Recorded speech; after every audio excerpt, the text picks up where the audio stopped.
crane. Once, a crane lived by the side of a lake. The lake had plenty of fish and other water creatures. When the crane was young, he had a nice time there. Now the crane was old, far from the swiftness needed to catch a fish. Often he had to remain hungry. One day, the crane could not catch a single fish the whole day. In the evening, the crane started crying loudly out of hunger. The crab and the other fishes heard his loud wailing and asked why he had been weeping. The clever crane lied. "Oh, friends, I am crying for you people. A fortune teller has told me this lake will dry up very shortly. I am worried what will happen to you innocent creatures. As I grew up by this lake, the possible death of you friends makes me feel sad and worried. I have even stopped eating my food." The gullible fishes believed his words and said in a worried voice, "Oh, crane, you are the oldest and most experienced among us. Please save our lives from this calamity." The shrewd crane, who was waiting for his opportunity, immediately agreed to render his help. The crane said, "There is another lake at some distance from here.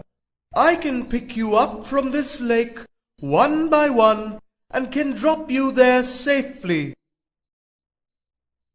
Hearing this, the fishes and the other creatures of the pond rejoiced and thanked him for his kind gesture, and with this, the old crane's problem of hunger was solved. The sly crane pretended to help them and started shifting creatures one by one. But this old crane was no saint.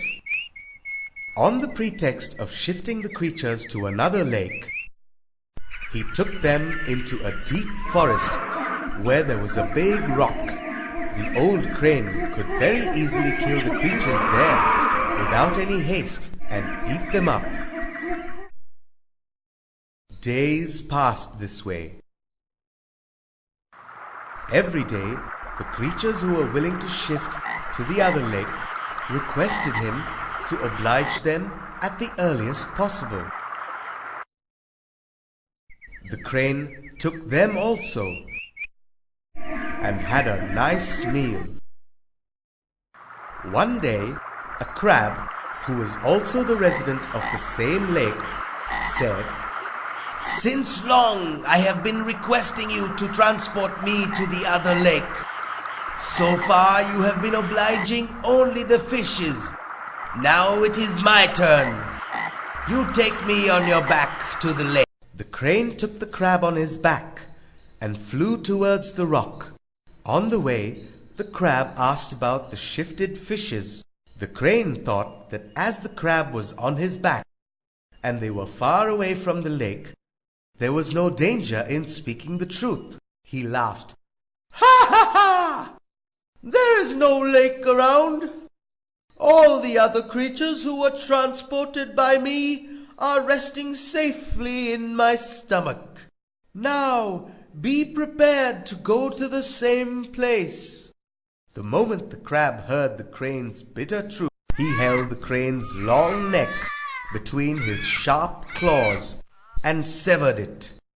The crane died immediately.